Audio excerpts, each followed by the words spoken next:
La autosuficiencia eliminada. Sermón predicado la mañana del domingo 11 de noviembre de 1860 por Charles Haddon Spurgeon en Exeter Hall, Strand, Londres. Porque separados de mí nada podéis hacer. Juan capítulo 15 y versículo 5. Consciente de esta verdad en mi propio caso, busco sinceramente la ayuda del Espíritu de Dios, tanto en la predicación como en cualquier otro ejercicio espiritual que haga, pues separado de Él nada puedo hacer. Es un hecho notable que todas las herejías que han brotado en el seno de la Iglesia cristiana han tenido la tendencia a deshonrar a Dios y a adular al hombre. Siempre han guardado la exaltación de la naturaleza humana como su refugio, si no es que como su meta abierta, y han buscado el abatimiento de la soberanía de la gracia divina. Estos falsos profetas quieren derramar lustre sobre la cabeza de una criatura rebelde y depravada, y robarle a Dios la gloria que es debida a su nombre. Por otro lado, las doctrinas del Evangelio, comúnmente conocidas como las doctrinas de la gracia, se distinguen sobre cualquier otra doctrina por esta peculiaridad, es decir, que abaten a la criatura a un lugar muy bajo y nos presentan al Señor Jehová sentado en un trono elevado y exaltado. Tan cierto es esto que el cristiano más ignorante, aun si es incapaz de refutar un discurso erróneo, sería capaz de descubrir su falsedad, determinando si glorifica al hombre a costa de Dios. El más pequeño bebé en la gracia puede llevar esta prueba consigo. En medio de la diversidad de opiniones que lo circundan, siempre puede juzgar y hacerlo infaliblemente, por cierto, acerca de la verdad o de la falsedad de una doctrina, probándola de esta manera. ¿Glorificas a Dios? Si lo hace es verdadera. ¿Exalta al hombre? Entonces debe ser falsa. Por otra parte, coloca al hombre en un lugar muy bajo y habla de él, en términos que lo conducen a sentir su degradación. Entonces sin duda está llena de verdad. Y pone la corona sobre la cabeza de Dios y no sobre la cabeza del libre albedrío del hombre o de su libre agencia o de las buenas obras. Entonces con toda certeza es una doctrina de acuerdo a la piedad, pues es la misma verdad del Señor nuestro Dios. Mi texto, que es la propia palabra de Cristo, contiene una doctrina que pertenece a la categoría que habla en contra de la exaltación de la humanidad y echa por tierra sus elevadas esperanzas y desdeña sus altivas miradas, y esta frase honra a Cristo precisamente en esa misma medida y lo exalta en la estima de todo su pueblo. Esta mañana voy a hablar de mi texto de esta manera. Jesús dijo: separados de mí nada podéis hacer. Primero, es cierto en cuanto a sus santos en temas concernientes a ellos mismos. En segundo lugar, esto es todavía más manifiestamente cierto en cuanto a los hombres inconversos y no regenerados. Y en tercer lugar, la experiencia descubrirá que es igualmente un hecho si miramos a los santos en relación a los pecadores sin Cristo. Al santo más sincero no puede hacer nada para la conversión del pecador. Entonces comenzamos con el santo en relación a sí mismo. Jesús les dijo a los apóstoles, y si se los dijo a ellos, con toda certidumbre nos dice también a nosotros, al menos con la misma fuerza: separados de mí nada podéis hacer. Vamos a explicar esto, luego vamos a sustentarlo y luego extraeremos una lección práctica. Hijo de Dios, Jesucristo te habla personalmente en este día y te dice: separado de mí nada puedes hacer. ¿Entiendes esto? Observa cuán decisivamente habla. Yo tomo prestado de Agustín mucho material para la exposición que presento a continuación. Él comenta que esta frase parece haber sido escrita para poner un fin a las impudentes posturas de los pelagianos, pues el texto no dice: separados de mí difícilmente podrían hacer algo. Será con extrema dificultad que podrán cumplir una buena obra o alcanzar un propósito santo. No pone el hacha mucho más decisivamente a la raíz. Dice: separados de mí nada podéis hacer. Absoluta y positivamente nada. Como no dice que si busco y me esfuerzo, si concentro todas mis energías en un solo punto, si concentro todas mis facultades en un propósito, ni aun así podría holgarlo. Si yo fuera extremadamente cuidadoso, si fuera intensamente entregado, si orara con toda sinceridad, ¿no podría entonces lograr algo? aún sin la influencia del Espíritu? Puede ser que me cueste muchas dificultades, puede ser duro remar contra la corriente, pero ¿no podría progresar por lo menos un poquito en las cosas de Dios, no solo con mi propio poder, sin ayuda, sin me esforzar al máximo? No, el Señor Jesús dice que no, separados de mí nada podéis hacer. Puedes esforzarte como quieras, luchar como puedas. Tus esfuerzos y tus luchas serían una fuerza mal aplicada. No te conducirían a progresar a tu meta. Solo te hundirían más profundamente en la ciénaga de la desesperación o de la presunción. Observen además que el texto no dice: separados de mí no podréis hacer algunas cosas grandiosas, algunos actos especiales de piedad, algunos actos elevados y supernaturales de arrojo, de abnegación y de sacrificio. No, separados de mí nada podéis hacer. La frase incluye, como lo perciben claramente, esos pequeños actos de gracia, esos pequeños actos de piedad, para los que en nuestra altiva arrogancia pensamos que ya estamos suficientemente equipados. No pueden hacer nada. No solamente el más alto deber está más allá de su poder, sino el menor deber también.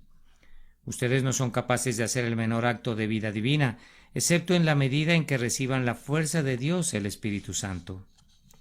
Y de verdad, hermanos míos, es generalmente en estas pequeñas cosas que descubrimos el alcance de nuestra debilidad. Pedro pudo caminar sobre las olas del mar, pero no pudo soportar la burla de una criada ínfima.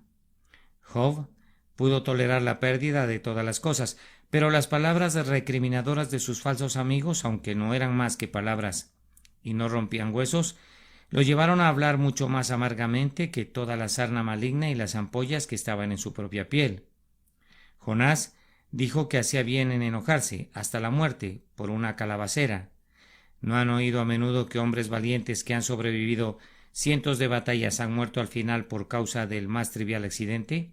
¿Y no ha sucedido lo mismo con cristianos que profesan? Ellos se han erguido rectamente en medio de las más duras pruebas, han sobrevivido las más arduas pugnas, y sin embargo en una hora mala, al confiar en ellos mismos, su pie ha resbalado bajo alguna ligera tentación o debido a alguna pequeña dificultad. John Newton dice: la gracia de Dios es muy necesaria para formar un temperamento correcto en los cristianos, tanto en relación al rompimiento de un plato como en relación a la muerte de un hijo único. Estas pequeñas grietas necesitan ser resanadas con sumo cuidado.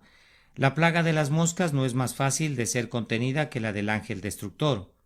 El justo debe vivir por fe tanto en las cosas pequeñas como en las grandes. El creyente debe estar consciente de su propia incapacidad tanto en las menudencias como en los ejercicios más nobles. No debe decir nunca de ningún acto: ahora soy lo suficientemente fuerte para ejecutar esto. No necesito ir a Dios en oración para esto. Se trata de una minucia. Está por debajo de la dignidad de Dios y yo me basto por mí mismo para ello. No, creyente, tú no eres competente para nada. Sin Cristo no puedes hacer nada que sea bueno, nada que sea correcto. No somos competentes por nosotros mismos para pensar algo por nosotros mismos, sino que nuestra competencia proviene de Dios. Pues ¿qué hemos de pedir como conviene? No lo sabemos. Cada día sentimos de verdad que querer está presente en nosotros, pero cómo hacer lo que queremos no lo sabemos. Nuestra fuerza no es solamente debilidad, sino perfecta debilidad. Debilidad incluso en relación a las cosas pequeñas, debilidad relativa a las onzas como ciertamente relativa a las toneladas, debilidad en las gotas de dolor, así como en los mares de aflicción, debilidad ante las astillas de la prueba, así como ante los terribles dardos del maligno. En todo, cristiano, eres impotente, separado del Señor, que es tu fortaleza y tu salvación. Aprende entonces el significado de este texto: separados de mí, nada podéis hacer. Para explicar más el significado de este pasaje, permítame notar que Cristo no dijo: separados de mí nada podéis perfeccionar, sino separados de mí nada podéis hacer. El pelagiano podría admitir tal vez que el cristiano no puede completar una buena obra sin ayuda, pero piensa que podría hacer mucho en esa dirección. Dice: si no termina la obra puede comenzarla, si no es la omega al menos puede ser el alfa. Si no puede aportar la gloriosa piedra cimera y levantarla con grúa a la sublime altura en la que debe quedar por siempre y para siempre, al menos puede cavar los cimientos y quedarse sobre la primera piedra oculta. No, dice Cristo, separados de mí nada podéis hacer. Lo mismo sucederá en aquel último salto glorioso cuando el creyente brinque desde su lecho de muerte hasta la tierra de los vivientes. Toda su fortaleza debe provenir de Dios, y lo mismo debe ocurrir en ese primer paso tembloroso cuando venga a Cristo como un penitente y descanse su alma en Él. Cuando estés a punto de iniciar algún proyecto, no digas yo voy a comenzar esto y luego Dios me dará gracia para compensar mis deficiencias, pero voy a confiar en mí hasta donde pueda. Ah, necio, tu cuchara de albañil está llena de argamasa endeble. Tú construyes con madera y heno y hojarasca. No solamente no puedes hacer mucho separado del Espíritu de Dios, sino que no puedes hacer nada en lo absoluto. Si estás separado de Dios, no puedes ni levantar un dedo, ni meter mano en una obra espiritual. No puedes poner el manto blanco de gloria. Es más, no te puedes despojar de la mortaja encerada de tu muerte. Incluso esto deben hacerlo por ti desde el principio hasta el fin. Y ahora vamos a proceder a colocar el significado bajo una potente luz. Puede ser que algunos comenten, bien, podría interpretarse que el texto diga que el creyente no puede comenzar nada bueno, pero una vez que es comenzado podría ser de gran ayuda para el Dios, el Espíritu Santo. En su propia salvación, Él podría hacer algo separado del Espíritu. Ah, hermanos míos, cuando el Espíritu de Dios está con nosotros, hacemos mucho. Cuando Él está en nosotros, nos convierte en el instrumento de nuestra propia liberación. Pero si el Espíritu de Dios es separado del cristiano, aunque haya sido renovado, aunque tenga un nuevo corazón y un recto espíritu, a pesar de ello no podría retener ese nuevo corazón y ese espíritu recto ni una sola hora. Es más, ni una fracción de un segundo si el Espíritu de Dios fuera retirado alguna vez de él. No hay apoyo para la nueva vida en el suelo natural de la condición humana. Cada trozo de terreno en el que se nutre la dulce flor del paraíso en nuestro corazón tuvo que ser traído aquí desde el cielo, pues nuestro corazón es naturalmente una roca demasiado infructífera, para producir alguna subsistencia para las plantas del paraíso. Si en nuestra alma fluye un río de agua de vida, su nacimiento está en las montañas del eterno propósito de Dios. El río no cuenta con manantiales tributarios en nuestro corazón. La carne no puede prestarle ninguna ayuda al espíritu.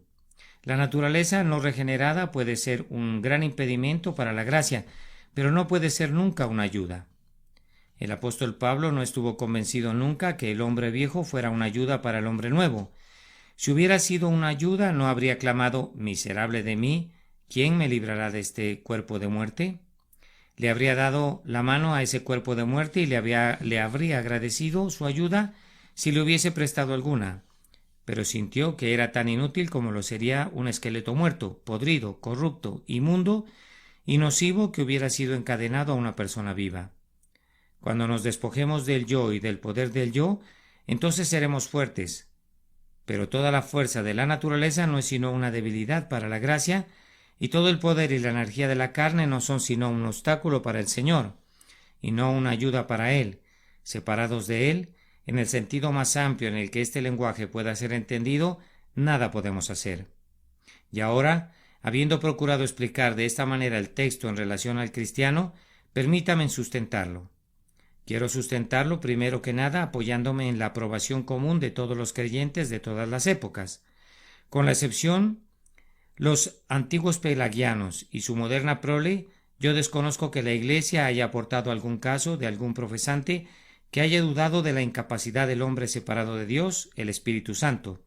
Nuestras confesiones de fe son casi unánimes sobre este punto, pero escucho que alguien pregunta, ¿acaso no creen los arminianos que hay una fuerza natural en el hombre por la cual él puede hacer algo? No, hermanos míos, el verdadero arminiano no puede creer tal cosa. Arminio habla muy correctamente acerca de este punto. Cito sus propias palabras de conformidad a la traducción que poseo.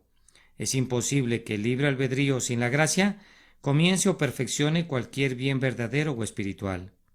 Yo afirmo que la gracia de Cristo en lo tocante a la regeneración es simple y absolutamente necesaria para la iluminación de la mente, para el ordenamiento de los afectos y para la inclinación de la voluntad hacia lo que es bueno. Eso es lo que opera en la mente, en los afectos y en la voluntad, lo que infunde buenos pensamientos en la mente, lo que inspira buenos deseos en los afectos, y conduce a la voluntad a ejecutar esos buenos pensamientos y esos buenos deseos. Va por delante, acompaña y sigue, provoca, ayuda y obra en nosotros el querer y obra con nosotros para que no queramos en vano. Previene tentaciones, está junto a nosotros y nos ayuda en las tentaciones. Es una ayuda en contra de la carne, del mundo y de Satanás. Y en el conflicto nos concede gozar de la victoria. Levanta de nuevo a los que son vencidos y caen, los restablece y los dota de nueva fuerza y los vuelve más cautos. Comienza, promueve, perfecciona y consuma la salvación. Yo confieso que la mente del hombre natural y carnal está entenebrecida, que sus afectos son depravados, que su voluntad es refractaria y que el hombre está muerto en el pecado. Richard Watson, quien entre los arminianos modernos es considerado como un teólogo clásico, especialmente en la denominación wesleyana, es igualmente claro sobre este punto. Él admite plenamente que el pecado de Adán introdujo en su naturaleza tal impotencia radical y tal depravación que es imposible que sus descendientes hagan algún esfuerzo voluntario por sí mismos, tendiente a la piedad y a la virtud, y luego cita con gran aprobación una expresión de Calvino, en la que Calvino dice: el hombre está tan completamente hundido como anegado por una inundación que ninguna parte suya es libre de pecado y por tanto todo lo que procede de él es considerado pecado. Es muy satisfactorio contar con estos testimonios relacionados con la doctrina común de la Iglesia. Yo sé que algunos arminianos no creen ni siquiera lo mismo que creyeron, Arminio o Richard Watson. Yo sé que algunos de ellos no entienden ningún credo, ni siquiera su propio credo, pues en todas las denominaciones hay hombres tan ignorantes de toda teología que sobre cualquier base se aventuran a declarar que son arminianos o calvinistas sin saber lo que Calvino o Arminio enseñaron. Los arminianos estarían mucho mejor si por lo menos fuesen tan buenos como Arminio. A pesar de lo que se haya desviado de la fe, en algunos aspectos no fue un hereje ni la mitad de confundido como lo son multitudes de sus seguidores, pues en algunos puntos era un defensor tan firme y tan resuelto de la fe como lo fue el propio Juan Calvino. Mis queridos amigos, en vez de quedarnos más tiempo en este punto, déjenme hacer unas 2 observaciones más. Supongan por un momento que la doctrina de nuestro texto no fuera verdadera y que los cristianos tuvieran el poder en sí mismos para hacer algo. Tomen sus Biblias cuando lleguen a casa y vean qué gran cantidad de promesas de la palabra de Dios se quedarían sin ninguna validez para ustedes. Dios no hizo nunca una promesa que no fuera necesaria. Ahora, si yo tuviera fuerza por mí mismo, Dios ciertamente no hubiera necesitado hacerme la promesa de darme su fuerza. Pero, puesto que hay muchísimas promesas en las que está escrito, Él da esfuerzo al cansado y multiplica las fuerzas al que no tiene ningunas, puesto que se nos dice a menudo que los muchachos se fatigan y se cansan, los jóvenes flaquean y caen, pero los que esperan a Jehová tendrán nuevas fuerzas, creo que pueden ver que la simple existencia de estas promesas comprueba que son necesarias y si las necesitamos es debido a que el hombre es débil. Además, ¿qué pensaríamos de las alabanzas de los santos? ¿No han escuchado a lo largo de toda la Escritura que atribuyen su fortaleza y su poder a Dios? ¿Acaso no confesaron todos ellos desde el primero hasta el último que todos sus frescos manantiales estaban en Él? ¿Que Él, el Señor Jehová, era su fortaleza y su cántico, y se había convertido en su salvación?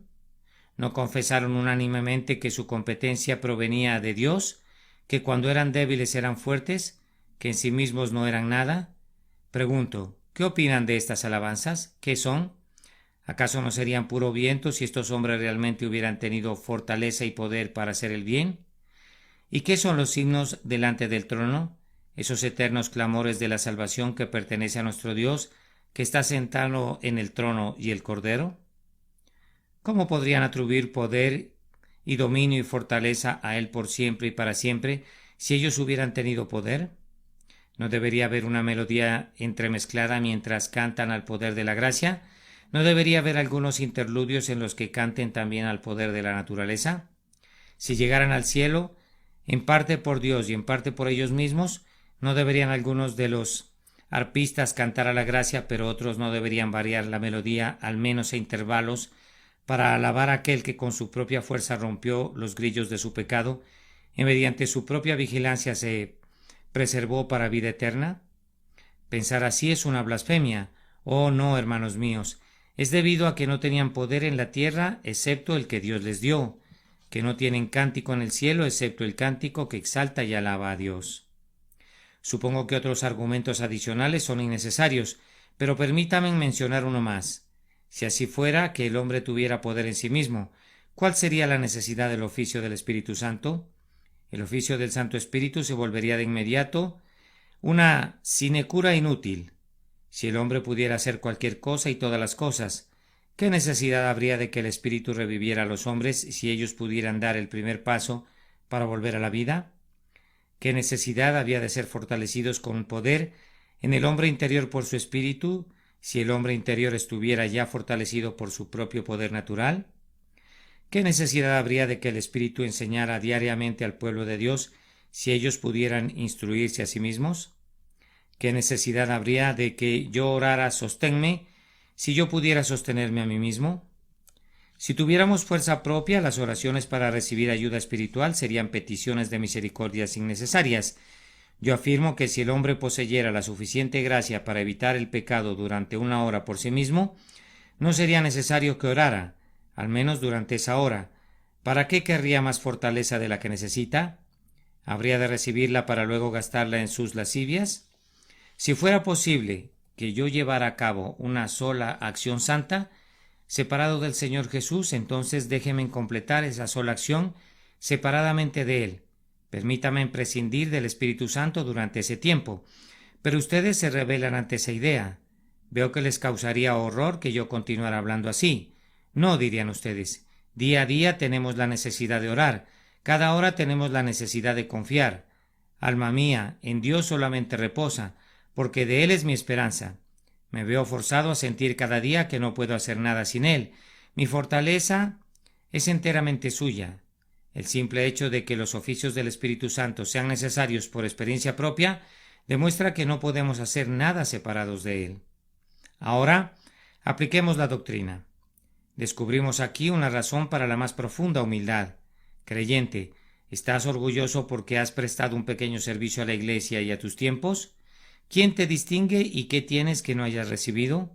Ah, ¿quién encendió tu lámpara y quién te mantiene alumbrado e impide que te apagues? ¿Has vencido a la tentación? No levantes tu estandarte, no condecores tu propio pecho con gloria, pues ¿quién te hizo fuerte en la batalla? ¿Y quién afiló tu espada y te permitió dar en el blanco? Recuerda, no has hecho absolutamente nada por ti mismo. Si en este día eres un vaso para honra, dorado y decorado, si ahora eres un vaso precioso, lleno del perfume más dulce, tú no te hiciste a ti mismo. Tú eres arcilla y él es el alfarero. Si eres un vaso para honra, no eres un vaso para tu propia honra, sino un vaso para honra de aquel que te hizo. Si hoy estás en medio de tus semejantes como los ángeles están sobre los espíritus caídos, como un elegido distinguido de ellos, recuerda, no fue nada bueno en ti lo que te convirtió en escogido, ni ha sido ninguno de tus propios esfuerzos, ni tu propio poder, lo que te ha levantado del lodo cenagoso, y lo que ha puesto tus pies sobre peña, y lo que enderezó tus pasos. Quita tu corona de tu altiva cabeza y pon tus honores a los pies de él, que te ha dado todo. Ven con los querubines y los serafines y vela tu rostro y clama, no a nosotros, oh Jehová, no a nosotros, sino a tu nombre, da gloria por siempre y para siempre. Y cuando estés así postrado con humildad, debes estar preparado a aprender otra lección, es decir, no debes depender otra vez de ti. Si tienes que hacer algo, no salgas a hacerlo apoyándote en tu brazo de carne. Primero dobla tu rodilla y pídele poder a quien te hace fuerte, y luego regresarás de tu labor en medio del regocijo. Pero si vas con tu propia fuerza, harás añicos la reja de tu arado sobre la roca, sembrarás la semilla junto al mar salado y sobre arena infértil, y contemplarás tus acres vacíos en los años venideros, que no producirán ni una sola brizna de hierba que alegre tu corazón. Confiad en Jehová perpetuamente, porque Jehová el Señor En Él está la fortaleza de los siglos. Pero esa fortaleza no está disponible para ti en tanto que descanses en alguna fuerza propia.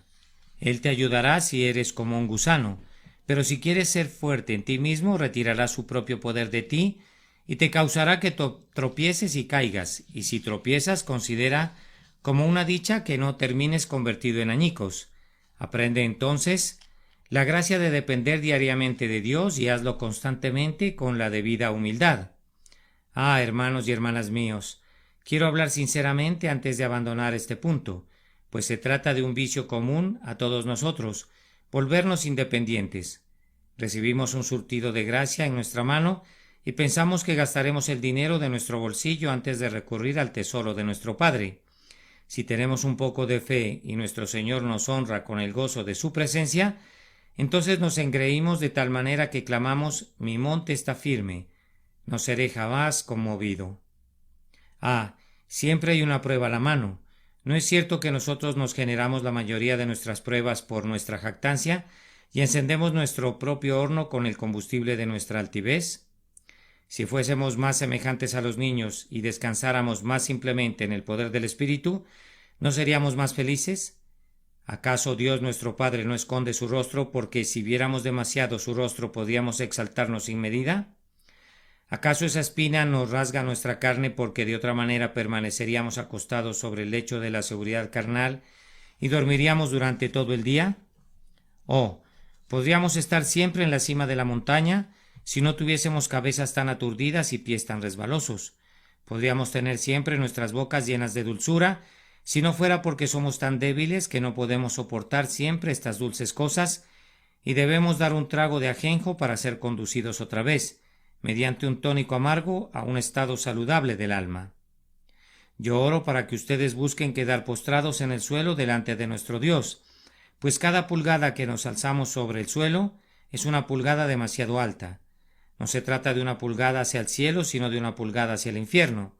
Cada gramo de fortaleza propia que ganemos es un gramo de debilidad, y cada partícula de confianza en sí mismo no es sino una nueva partícula de veneno aplicado a nuestras venas. Buen Dios, líbranos de toda confianza en el yo y de toda seguridad carnal. Ahora me encamino a la segunda parte de mi sermón, en la cual me detendré brevemente, pero hablaré de todo corazón. Separados de mí, nada podéis hacer. Si esto es válido para el santo, afirmamos que es igualmente válido, aunque debería decir más contundentemente válido en cuanto al pecador, en vez de hacer una división didáctica aquí. Como lo hice con el primer encabezado, permítanme hablar de inmediato a la conciencia. Pecador, el Hijo de Dios que ha sido revivido y renovado, siente que separado de Cristo nada puede hacer. Cuanta mayor validez tiene esto para ti, pues tú estás absolutamente muerto en delitos y pecados. Aunque el pámpano esté en la vid y haya sido injertado en el buen olivo, no puede producir ningún buen fruto sin el tronco. Cuanto menos puedes esperar hacer algo tú, pues ni siquiera estás injertado, sino que perteneces al olivo silvestre. ¿Cómo podrías producir fruto? Si el cristiano cuyo rostro ha sido limpiado no puede mantenerlo limpio, ¿cuánto más difícil no es para el etíope? Pues eso eres tú, mudar su piel, o para el leopardo quitar sus manchas. Si cuando el creyente es sanado de su lepra, siente que la lepra podría brotar cada día, si no fuera por el constante poder milagroso del buen médico, ¿cuánto menos podrías tú limpiarte a ti mismo, estando contaminado por completo por la lepra del pecado? Pecador, es cierto en cuanto a ti que, a menos que seas visitado por el Espíritu Santo, a menos que seas unido a Cristo, nada puedes hacer. No estamos afirmando que eres incapaz físicamente, pues puedes efectuar actos naturales, puedes asistir a la casa de Dios, puedes leer la palabra de Dios, tú puedes hacer 1000 cosas que solo necesitan de tus brazos y de tus piernas y de tus ojos. Tampoco eres incapaz mentalmente, tú puedes discernir entre el bien y el mal, tú puedes juzgar sobre la verdad y el error, y eres verdaderamente culpable a elegir lo falso y rechazar lo verdadero. Hablamos ahora de tus acciones espiritualmente, no moralmente. Tú eres tan enteramente incapaz de todos los actos espirituales como los muertos en los cementerios, o como los huesos secos después de haber pasado por el fuego. La vida espiritual no permanece en ti. No tienes ningún poder espiritual con el que puedas ayudarte. Estás totalmente arruinado, enteramente perdido, y si dependes de ti, estás más allá del alcance de toda esperanza y de toda ayuda humana.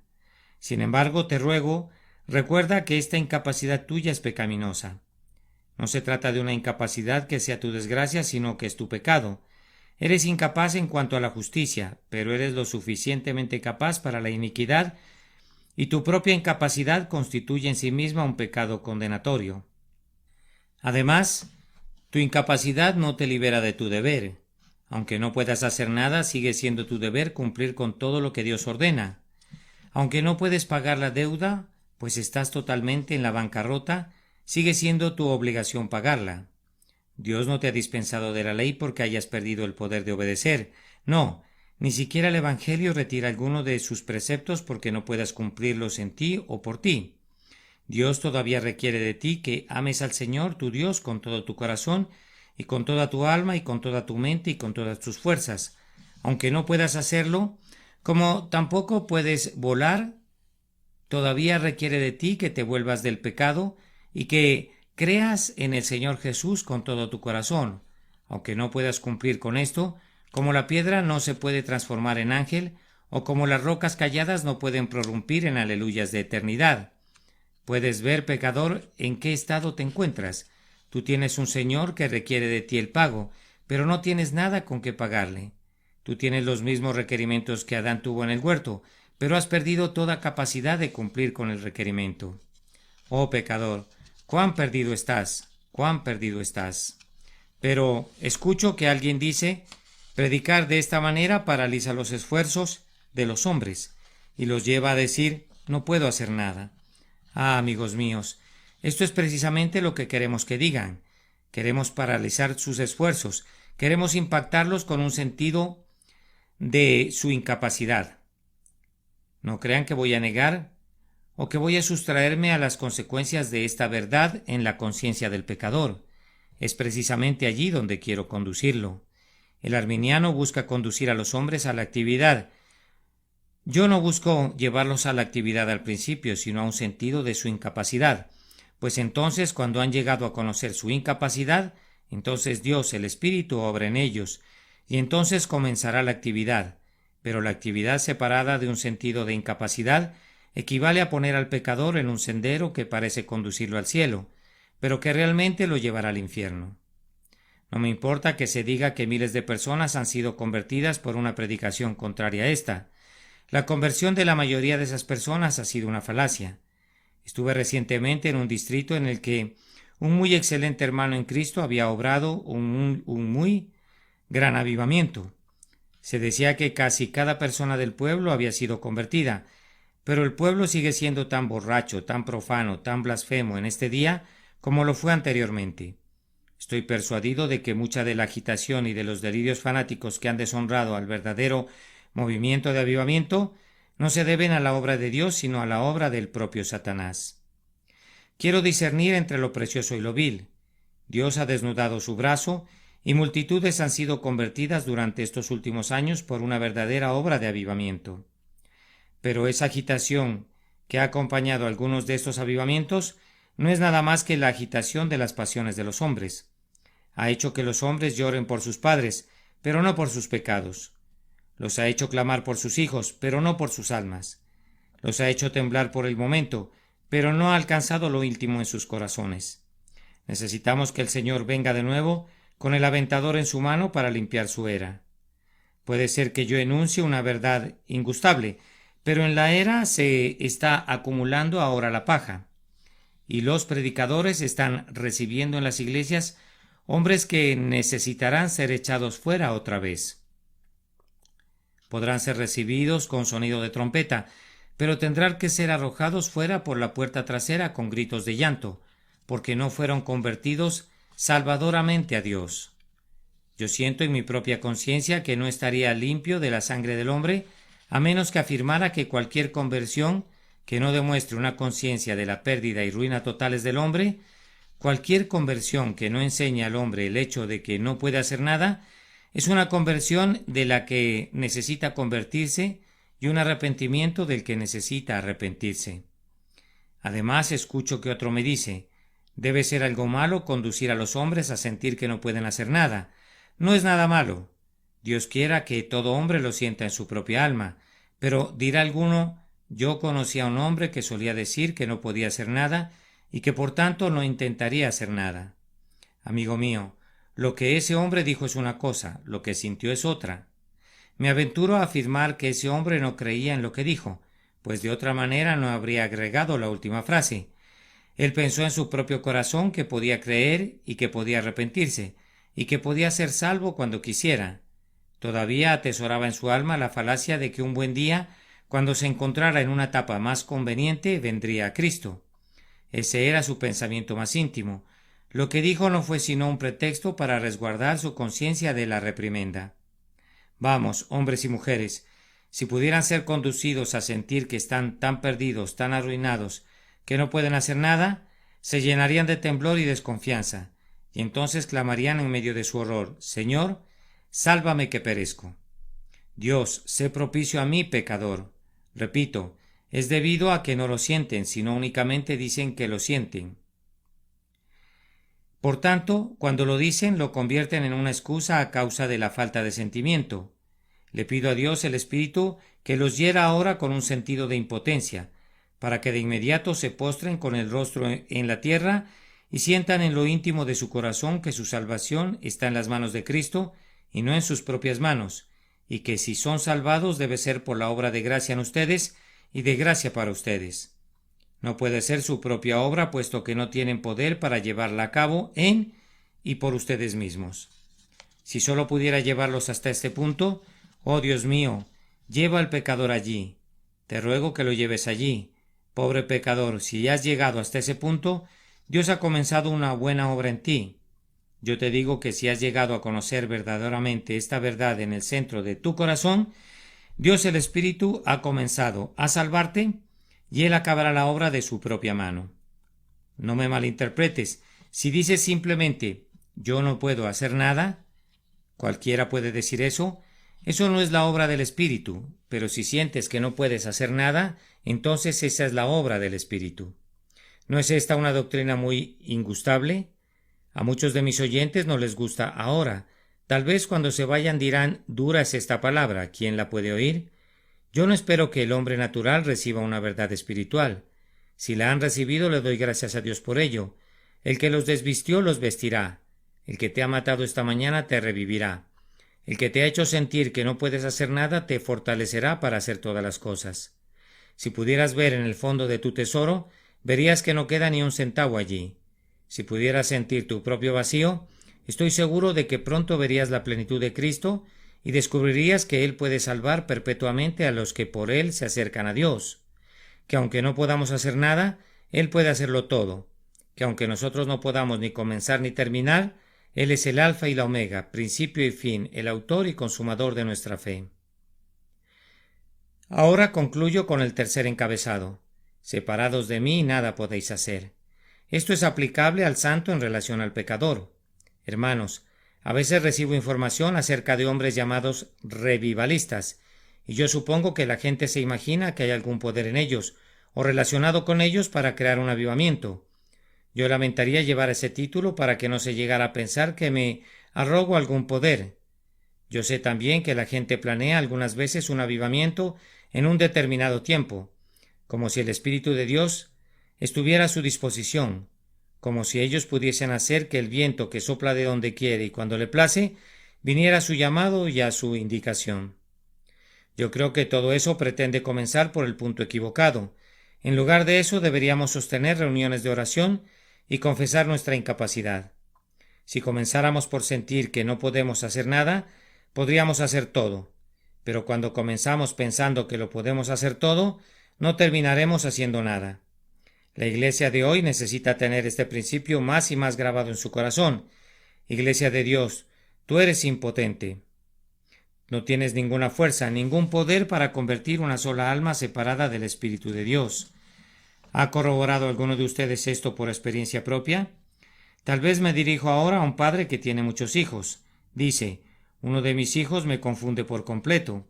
He orado por él y he hablado con él. He buscado instruirlo. pero únicamente puedo subir a mi aposento y de rodillas sentir que a menos que Dios ponga su mano, ese muchacho no será salvo nunca. Es algo bueno que sientas esto, pues ahora irás a trabajar en la dirección correcta, sin usar tus propias herramientas ni tu propio poder, sino apoyándote en la fortaleza de Dios. Y yo también subo al púlpito y si sintiera que puedo predicar, podría predicar con las lenguas de los hombres y de los ángeles, no solo yo, sino todos mis hermanos en el ministerio. Todos podríamos predicar vehementemente y denodadamente, pero no habría ningún poder en nuestra predicación para ganar ni un alma, separados del Espíritu de Dios que sale con la palabra. Necesitamos que los ministros sientan siempre que no es la simple adaptación del sermón a la salvación de las almas, sino la aplicación de ese sermón al alma. No es el simple hecho de que somos denodados, sino la energía del Espíritu que sale con nuestro denuedo para revivir el corazón y despertar la conciencia. Maestros de escuelas dominicales, ustedes necesitan sentir esto. No los desalentará, no los paralizará, los hará fuertes, pues cuando somos débiles entonces somos fuertes. Necesitan sentir que no pueden convertir a un niño de su clase, de la misma manera que no podrían crear un mundo, que no pueden cambiar un corazón, como tampoco podrían hacer que un océano se encendiera en llamas, ni podrían forzar al sólido granito para que cabalgara sobre fuentes líquidas hasta el cielo. Ustedes saben que esto está en las manos de Dios y no en las manos de ustedes. A ustedes les corresponde usar los medios, pero corresponde a Dios obrar el resultado. Vayan entonces todos ustedes, amados de Dios, a sus distintos trabajos, haciendo a un lado su propia confianza y dependiendo simplemente enteramente y plenamente en Dios.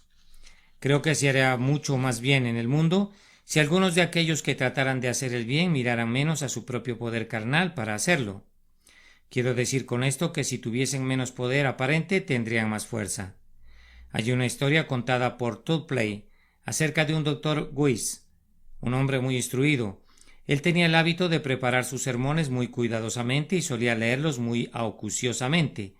Hizo esto durante muchos años, pero nunca se supo que un pecador fuera salvo por medio de este hombre. Nunca se dio tal maravilla. El pobre buen hombre, pues, era un hombre entregado y deseaba hacer el bien. Estaba un día orando en el púlpito pidiéndole a Dios que lo hiciera un ministro útil. Cuando hubo terminado su oración quedó completamente ciego. Tuvo suficiente control de sí mismo para predicar el sermón de manera improvisada, aunque lo había preparado previamente con notas. La gente no notó su ceguera. Cabe decir que no habían oído nunca antes al doctor predicar un sermón como ese. La gente prestó una profunda atención. Varias almas fueron salvadas. Como pudo, bajó del púlpito y comenzó a expresar su profunda tristeza porque había perdido su vista. Pero una buena anciana que estaba presente le dijo, tal vez de manera poco amable, aunque cierta: Doctor, nunca antes le habíamos oído predicar de esta manera, y si ese es el resultado de que se haya quedado ciego, es una lástima que no se haya quedado ciego hace 20 años, pues ha hecho más bien hoy que durante los 20 años anteriores. Así que no sé si sería bueno que algunos de los finos lectores de sermones se quedaran ciegos, si se vieran forzados a ser menos sofisticados en la preparación de sus sermones, si abandonaran una media docena de palabras duras que siempre anotan tan pronto se les ocurren, usándolas como piedras en medio del sermón, si cuando subieran al púlpito, aunque fueran condenados por los críticos por hablar un lenguaje vulgar, hablaran de cosas sencillas que la pobre gente pudiera apreciar. Si solo hiciesen eso, con la ayuda de Dios, la ausencia de su poder mental sería el medio de mayor poder espiritual. Y tendríamos un motivo para dar gracias a Dios, porque el hombre se vería disminuido y porque Dios brillaría con mayor resplandor. Pues, ¿qué son los muchos hombres ilustres sino ventanas de cristal manchado que impiden el paso de la luz? ¿O qué contáramos con más hombres que fueran como el transparente cristal de la cabaña del hombre pobre, para dejar que la luz de Dios brillara a través de ellos? Que la Iglesia sienta que su poder no es poder mental, sino poder espiritual, no con ejército ni con fuerza, sino con mi espíritu, ha dicho Jehová de los ejércitos. Entonces la Iglesia podría usar todos sus conocimientos y toda su educación y toda su elocuencia, los usaría bien, tan bien, si no sintiera que son sus propias armas en las manos de Dios las que derriban ciudadelas. Que Dios añada su bendición Por Jesucristo nuestro Señor. Amén.